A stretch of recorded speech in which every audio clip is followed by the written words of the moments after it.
복을 받습니까? 이런 제목으로 예레미야서를 함께 지난주에 이어서 말씀을 드리고자 합니다. 우리가 선지서는 잘 묵상하지 않지만 그래도 우리가 예레미야서를 지금 공부하면서 좀 묵상할 필요가 있겠다 싶어서 중간중간에 중요한 구절을 뽑아서 함께 말씀을 나누고자 하는 것입니다. 비엔나의 의과 대학 안에 아주 유명한 외과 의사가 있었습니다. 그 외과 의사가 첫 수업에 학생들을 가르치면서 좋은 의사가 되려면, 훌륭한 의사가 되려면 두 가지 자질이 필요하다 그랬습니다.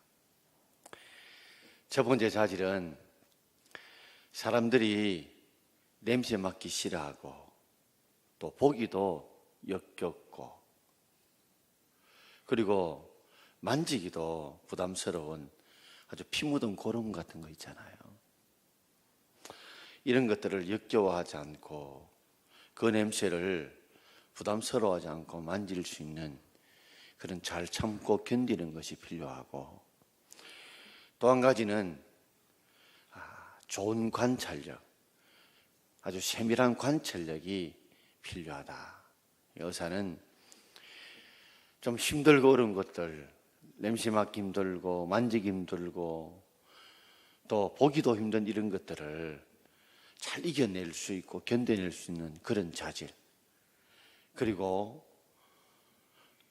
그가 세밀한 어떤 수술을 함에 있어서 예리하고 세밀하게 보는 관찰력, 이것이 좋은 의사, 훌륭한 의사가 되기 위한 중요한 두 가지 자질이라 하면서 샘플로 통을 하나 들고 왔어요.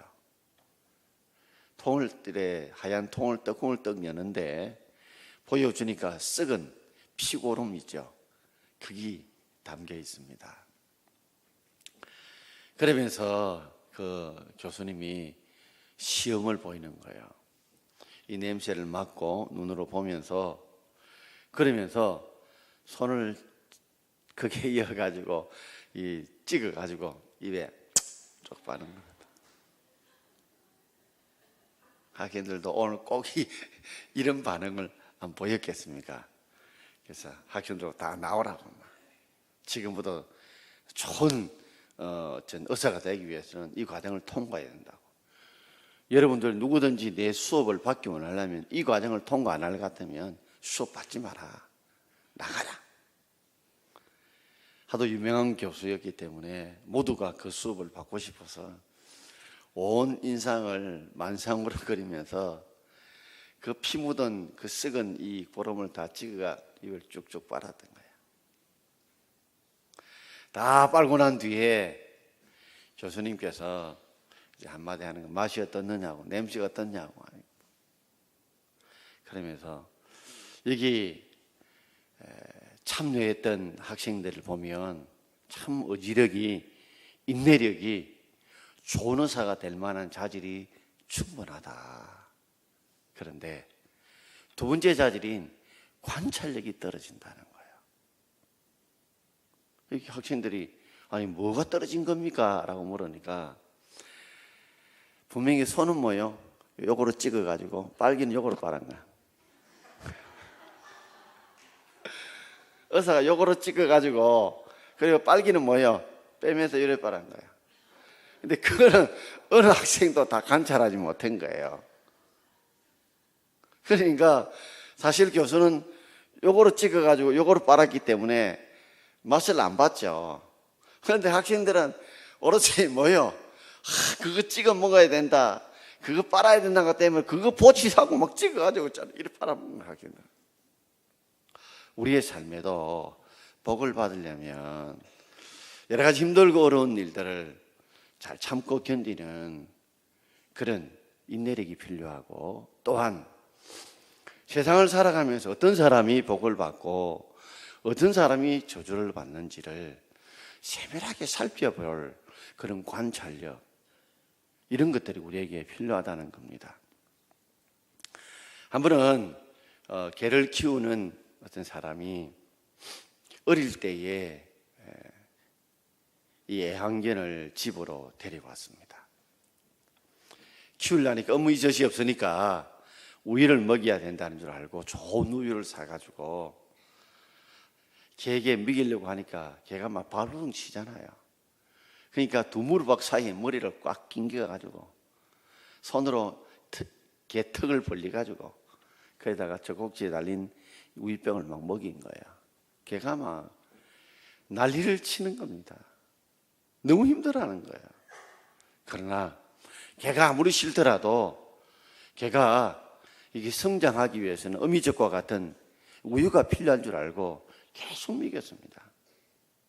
그러다 몇 주가 지났는데 하루는 먹이다가 막 개가 막 발버둥 치다 보니까 젖병이 땅에 떨어졌어요. 떨어지는데 그것이 헐겁다 보니까 그게 우유가 그게 새어져 나온 겁니다. 놀랍게도 그 개가 그 우유를 아주 맛있게 핥고 있는 거예요. 그때 개 주인이 깨달은 겁니다. 개가 우유를 싫어하는 게 아니라 우유를 먹일 때 주인의 뭐요? 이 무릎에다 머리를 박아가지고 털을 막 잡아 째듯이 벌려가지고 잡아 여니까 숨이 막 이러니까 그게 싫었던 거예요. 근데 주인은 깨달은 거죠. 아, 나는 개가 우유를 싫어하는 줄 알았는데 우유를 싫어하는 것이 아니라 우유를 먹이는 사람이 잘못 먹이는 것, 힘들게 먹이는 것, 그것이 싫은 것이지 우유를 싫어하지 않는다는 것을 그가 세밀하게 깨닫게 된 겁니다. 하나님께서 우리의 삶을 살아가면서도 우리를 싫어하는 것이 아니라 우리가 세상 것 붙들고 세상 것 의지하고 세상의 마음과 생각을 뺏기는 걸 싫어하시지 우리 자신을 싫어하지 않으시고, 하나님이 우리에게 고난을 주시지만 그 고난은 우리의 유익을 위해 주시는 것임에도 불구하고 우리는 그 고난 자체가 싫은 거예요. 우리의 삶에 세밀한 그런 관찰력들이 하나님께서 선과하게 길을 이끌어 가신 하나님의 어떻게 우리를 이끌어가는 세밀한 관찰력들이 우리가 복을 받는데 정말 중요하다는 겁니다. 오늘 본문의 내용은 너무 단순하면서도 명확해요.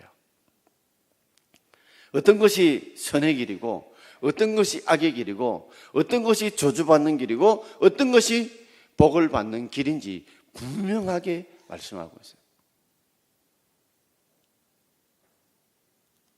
그 순간의 선택이 순간은 잠시지만 그 결과는 너무나 멀리 있다는 겁니다.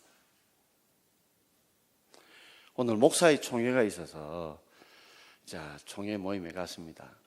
그때 어떤 목사님 한 분이 이런 이야기를 하더라고요. 가족과 함께 외국에 가서 수영을 하게 됐는데 이 목사님은 수영은 잘 못하는데 수영을 어떻게 해야 되는지 이 머리는 바삭한 겁니다. 그래서 수영하고 있는 아들과 딸 보고 이래야 된다 저래야 된다 막 잔소리를 하니까 그 아들이 아빠도 여기 좀 들어가서 수영해봐라는 거예요.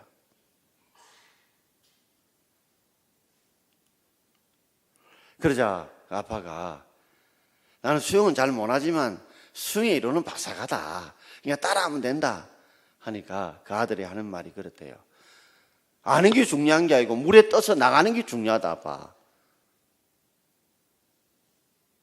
수영 아무리 잘하면 뭐하노? 아는데도 아빠 그대로 해봐. 물에 떠는지 나가야 될까, 아이가? 아버지가 할 말을 못 했다는 겁니다. 중요한 것은 우리가 알면 우리가 아는 대로 살아야 그것이 복이 될 줄 믿습니다. 자, 오늘 두 가지로 한번 묵상해 보겠습니다. 첫 번째, 어떻게 하면 복을 받느냐? 오늘 5절에서는 여호와를 떠나지 말라 그랬습니다. 여호와를 떠나지 말라. 5절 말씀을 우리 함께 읽어보겠습니다. 여호와께서 이와 같이 말씀하시니라. 무릇 사람을 믿으며 육신으로 그의 힘을 삼고 마음이 여호와에게서 떠난 그 사람은 저주를 받을 것이라. 여호와께서 이와 같이 말씀하시니라. 무릇이라는 것은 대체적으로 생각해 볼 때 그런 말입니다. 사람을 믿는다. 사람을 믿는다. 사람을 의지한다는 말이에요. 우리 삶의 문제를 사람에게 귀를 기울이고 사람의 생각과 말을 따라 살아가는 사람들. 사람은 믿는 대상이 아닙니다. 의지하는 대상도 아니고 우리가 사랑해야 할 대상인 줄 믿습니다. 사람은 신이 아닙니다. 다 알 수도 없고 다 알지도 못합니다. 근데 마치 사람이 모든 걸 다 아는 것처럼 사랑께 매달리면 어떤 때는 그가 잘못된 길로 갈 때에 나도 소경이 인도하는 것처럼 잘못된 길로 살아갈 수 있습니다. 또한 육신으로 그의 힘을 삼고, 그 말은 육신은 뭘 내포하냐면 그 사람이 가진 지혜, 건강, 돈, 권력, 육신의 힘, 이걸 다 총칭한다고 말할 수 있습니다. 내가 가진 어떤 건강, 돈, 자식, 또는 지혜, 능력, 힘, 권력, 이걸 그의 인생의 힘을 삼는 거예요. 우리는 대단한 권력을 가진 사람들의 몰락한 것들을 많이 봅니다. 대단한 부를 가진 사람들의 몰락들을 우리 주위에서 많이 봅니다. 육신으로 그 힘을 삼지 말아야 합니다. 사람들이 사람을 의지하고 육신으로 힘을 삼는 사람들의 그 모습이 어떻게 나타나는 줄 아세요? 그것은 마음이 여호와에 떠나게 됩니다. 하나님이 떠나게 돼요. 왜냐하면 사람을 자꾸만 믿고 육신의 그 힘을 막 삼는 사람들은 자연이 뭐예요? 인간적인 생각을 가지고 인간적인 방법으로 문제를 풀고 해결하려고 합니다. 그러다 보니까 사실은 자기는 그러려고 하지만은 자꾸만 사람 편에 서고 사람의 생각에 귀를 기울이고 사람의 판단에 자꾸만 쏠립니다. 그리고 세상에 가진 그 힘들, 그 힘을 가지고 그 인생을 살아보려고 발버둥칩니다. 그러다 보니 점점 마음으로 여호와를 떠나게 되어 있습니다. 마음으로 여호와를 떠나게 된다. 점점 마음으로 하나님과의 깊은 소통과 교제와 기도와 묵상들이 멀어지는 거예요. 마음으로 하나님 생각이 점점 작아지고 마음으로 하나님과의 소통과 교통이 작아지고 하나님에 대한 기도와 찬양들이 점점 마음으로 떠나가는 거예요. 그 사람은 저주를 받을 것이라. 복을 받지 못한다는 말이에요. 마치 포도나무 가지가 포도나무 본체에서 떨어지게 되면 그 순간은 떨어지는 것에 불과할지 모르지만은 시간이 지나면 점점 가지 끝에 떨어졌던 포도나무 열매는 다 말라버리고 마는 거와 똑같습니다. 우리가 잘 나가고 형통에도 하나님 떠나는 사람이 많아요. 너무 잘 나가다 보니, 너무 잘 되다 보니 사업이 잘 되고 하는 일이 잘 되다 보니까 그 돈 버는 재미에 빠져가지고 예배도 소홀하게 되고 기도하는 것도 소홀하게 되고 말씀 읽고 찬양을 소홀하게 돼요. 그러다 보면 나중에는 여호와를 떠나게 되고 그러면 저주를 받습니다. 또 잘못되고 힘들고 어려울수록 여호와를 떠나는 경우 있습니다. 나는 하는 일이 제대로 안 돼. 왜 이래? 늘 그런가? 이러면서 여호와를 떠나다 보면 그 사람 역시 나중에는 저주를 받습니다. 오늘 여호와를 떠난 사람, 그 사람을 뭐에 비유했냐면 6절에는 이렇게 비유하고 있습니다. 6절 말씀 우리 함께 읽겠습니다. 6절입니다. 그는 사막의 떨기나무 같아서 좋은 일이 오는 것을 보지 못하고 광야 건조한 곳 건건한 땅, 사람이 살지 않는 땅에 살리라. 사막의 떨기나무, 모세의 떨기나무와 좀 종류가 좀 다른 종류가 있거든요. 이제 쭉 늘어지는 이런 뜰기나무도 있지만 여기서 말하는 사막의 뜰기나무는 그런 것보다는 소돔 과일나무, 소돔 사과나무라 불러요. 이래 쪼매나게 이런 녹색인데, 이 녹색으로 되어 있는데, 요것은요 다 이제 익을만 하면 탁 벌려요. 방거지가 탁 벌리는데 안에 가보면 하얀 솜실 있죠. 솜실과 거기에 잔잔한 씨들밖에 없어요. 그러니까 겉으로 보면 뭔가 열매같이 사과 모양의 열매처럼, 녹색 사과 열매처럼 보이는데 탁 터져보면 뭐예요? 보면 안에 아무것도 없어요. 실하고 아주 잔잔한 그게 씨들밖에 없어요. 그러니 사막의 뜰기나무라고 하는 이 소돔 사과나무는 좋은 일이 오는 것을 뭐요? 보지 못한다. 이제 열매가 맺었으니까 사과나무 같은 저거 따먹으면 맛있겠다. 열매를 기다리는데 탁 터지고 보니까 뭐요?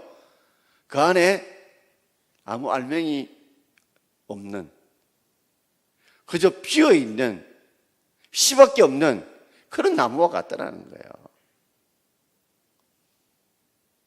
여호와를 떠나면 뭔가 잘 될 것 같고 열매 맺힌 것 같이 보여도 나중에는 사막의 뜰기나무처럼, 소돔 사과나무처럼 기다리고 기다렸는데 결국에는 아무것도 아니더라는 겁니다. 헛수고를 하는 거죠. 광야 간조한 곳, 이 간조라는 말은 원래 건조의 원래 말입니다. 건조나 간조나 같은 말이에요.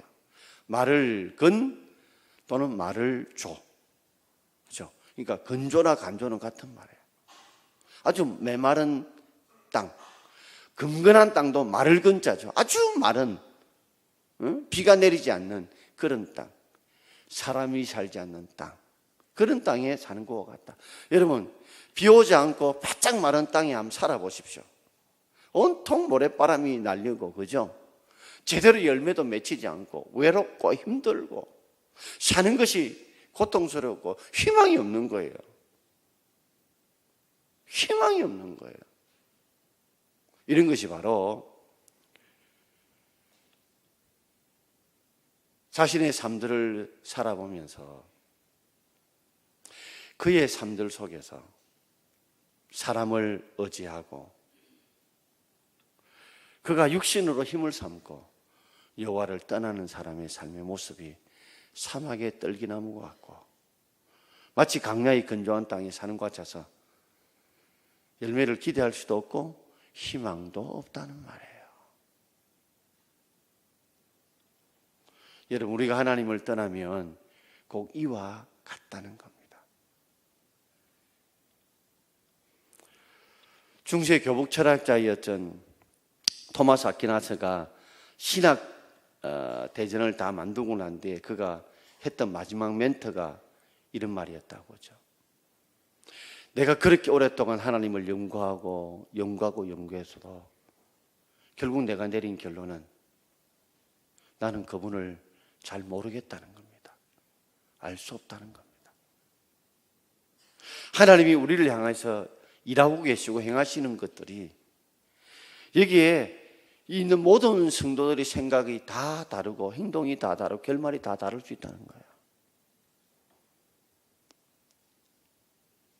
여기 한 분 한 분에 대한 하나님의 생각이 다르고 고난을 주신 한 분 한 분의 의미가 다르고 하나님이 그 고난을 통해 이끌어가는 모든 길들도 방향도 다 다르다는 거예요. 그가 이 결론을 멘트를 하고 난 뒤에 그때부터 침묵을 하고 마지막까지 입을 열지 않고 죽었다고 그러죠.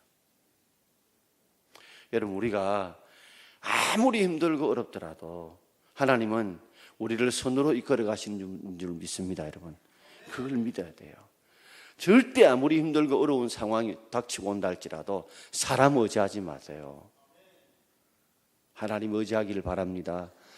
자신의 육신으로 뭔가 힘을 삼지 말라고 하세요. 하나님을 힘으로 삼아야 돼요. 하나님 떠나면 안 돼요. 마음으로. 자꾸만 생각하면 돈 생각이 나고 자꾸만 생각하면 돈이 떠오르고 이러면 지금은 당장은 잘 되는 것 같이 보여도 나중에는요 한순간에 확 하나님이 거두어 가십니다.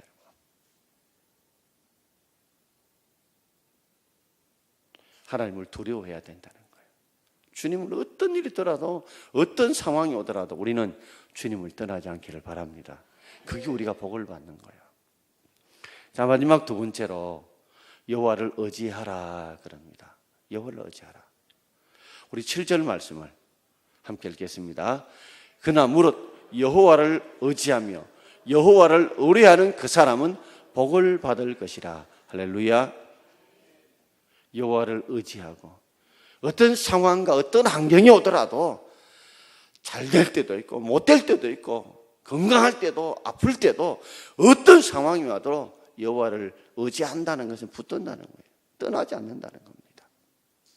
그리고 여호와를 의뢰하고 이거는 신뢰한다는 말이에요. 그분이 어떤 환경에도 우리를 합력해서 선을 이루신다는 거, 우리 하나님 우리에게 합력하여 좋은 길을 주시길 원하신다는 거. 그래서 어떤 상황이 어떤 행편이 오더라도 세상의 사람들이나 세상의 돈이나 세상의 권력이나 무엇을 의지하지 않고 하나님을 의지하고 그분을 신뢰하는 거예요. 그분은 약속대로 이루시고 그분은 약속대로 반드시 성취하신다.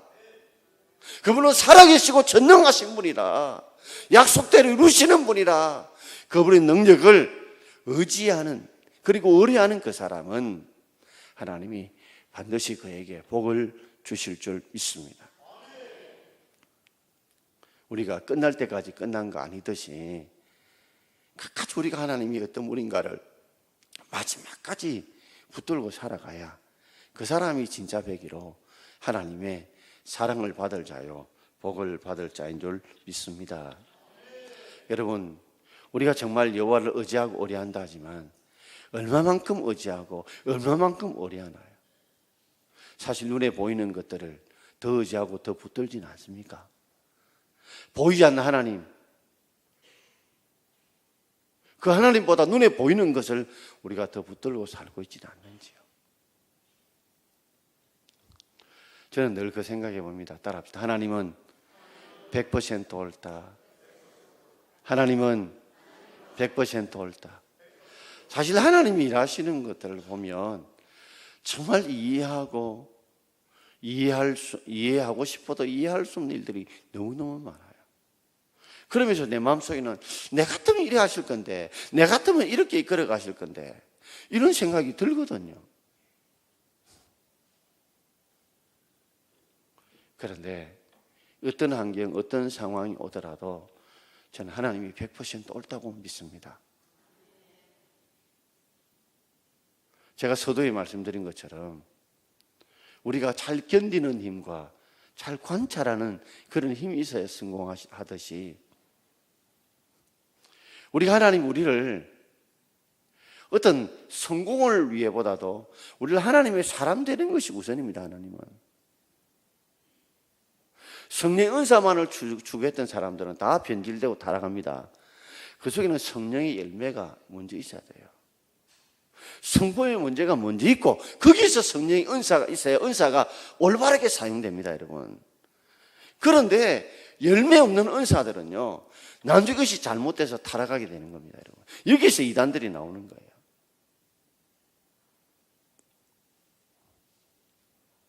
하나님은 우리의 성공보다도 우리 자신에게 관심이 있습니다.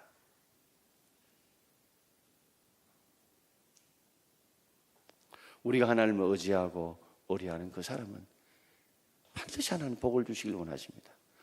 예레미야서를 묵상해 보면 제가 지금 이번 주간도 계속 정리하는 중에 있는데 보면 하나님이 너무 막 가슴이 아프겠다는 생각이 들어요. 읽어가면서 그래 하나님이 얼마나 두렵다는 생각도 많이 드는지요. 분명히 하나님이 바빌론에게 먹히도록 이미 만들어 놓으셨어요. 그럼에도 불구하고 마지막까지 그 수를 쓰고 싶지 않은 거예요. 그 패를 쓰고 싶지 않은 거예요. 그때라도 돌아오면 이 패를 거두고 싶은 거예요. 패를 다 보여주세요. 너희들이 순종하지 않고 바알을 섬기고 올바로 행동하지 않고 그릇되이 행하고 악행을 행하면 반드시 너희들 모든 민족들을 이 땅에서 그냥 두지 않고 썰어버리시겠다. 그리고 남은 자들은 저 바빌론에 포도를 보내시겠다고 표를 다 보여줘요. 여러 차례 설명을 해줘요. 이 말은 뭐예요? 이 표를, 이 수를 안 쏘고 싶은 거예요. 이만큼 보여주고 이만큼 하는데도 그럼에도 불구하고 거짓 선지자들이, 거짓 예언자들이 와서 절대로 예루살렘은 안 망한다, 하나님의 나라는 안 망한다, 이런 헛된 소리, 헛된 예언에 사람들이 귀가, 마음이 쏠리는 거예요. 그래서 예레미야가 내가 태어나지 않았으면 좋겠다고 탄식하면서 그 저주를 신이 자기 몸으로 막으면서까지 끝까지 주의 말씀을 전하는 거예요.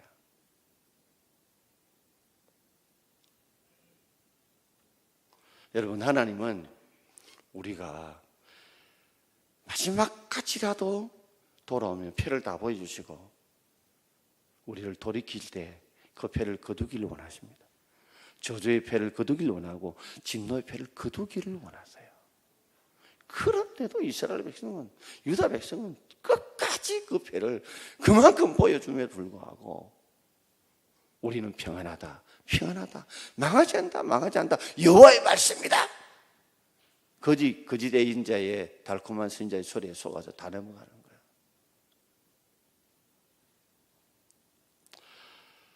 우리는 어떤 상황이 변하더라도 잘돼도 못돼도 여호와를 의지하고 그분을 신뢰함으로, 의뢰함으로써 살 때 하나님 반드시 우리에게 복을 주실 줄 믿습니다.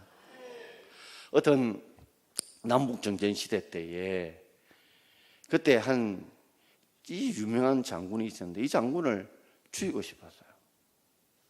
그런데 죽일 수가 없었어요. 누가 꾀를 낸 거예요.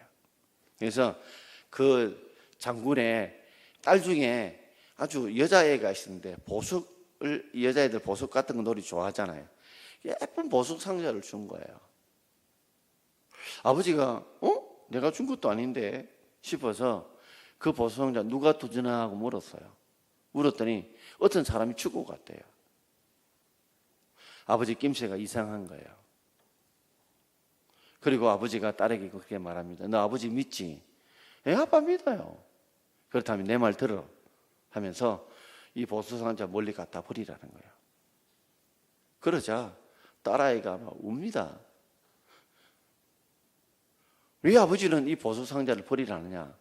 아버지는 이 보석 상자 사준 일도 없으면서 왜 내게 주었는데 왜 보석 상자를 버리냐고 울며 땡깡을 쓸면서 원망을 합니다. 아버지는 다시 근엄한 말투로 한 번 더 음성을 높여 이야기합니다. 딸아, 그 보석 상자를 저 멀리 갖다 버려라. 너 아버지 믿지? 아버지가 너를 사랑하는 줄 믿지? 믿는다는 거야. 그렇다면 딸아, 과감하게 아버지를 믿고 너가 사랑하는 줄 알면 저 보석을 버려라. 딸이 질질 울면서 투덜투덜하면서 보석 상자를 던지고 돌아오는데 보석 상자가 쾅 하고 터진 겁니다. 알고 보니 그 안에 시한폭탄을 넣어놓은 거예요.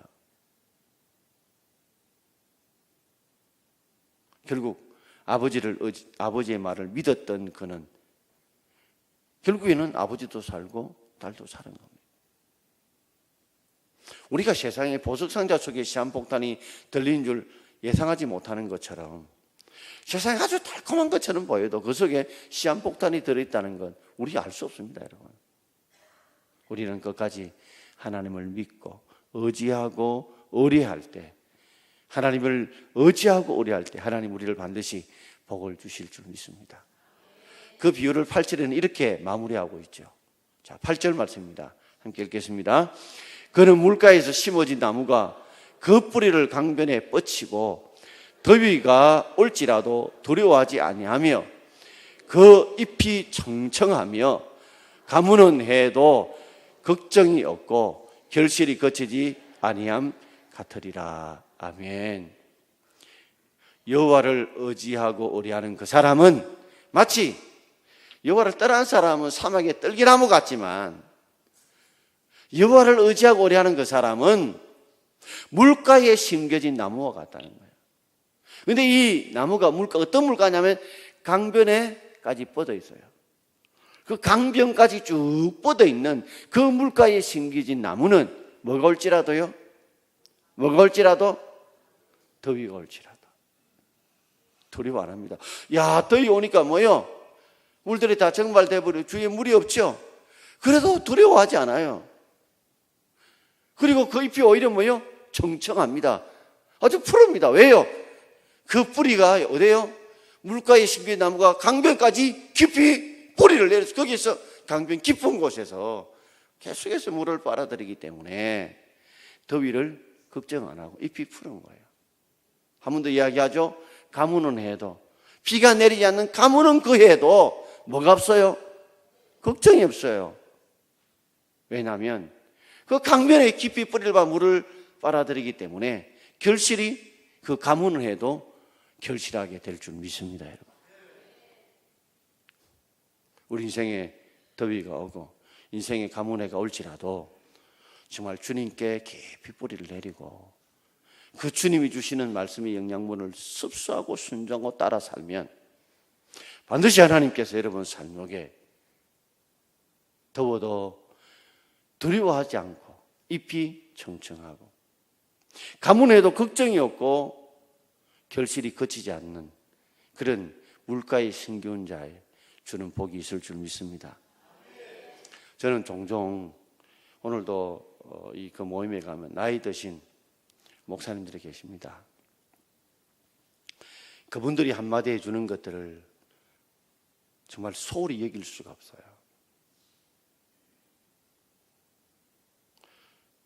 제가 이렇게 가면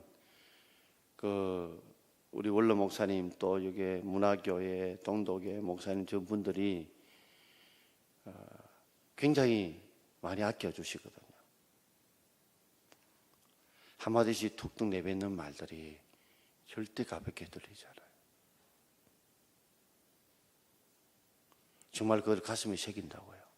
왜냐하면 이분들이 산전수전 다 겪어보신 분들이고 또 인생에 쓴맛 단맛 다 보신 분이고 목회를 어떻게 보신 분들이 알기 때문에 이렇게 하라 할 때 되면 그 말을 가슴에 새깁니다, 여러분. 제법 그러대요. 설교가 많고 목회가 많더라도 막상 불려주지 않으니까 그래서 설교만 할 때가 좋더라. 장사가 안 돼서 편할 때보다도 장사가 잘 돼서 바쁘고 힘들 때가 좋더라.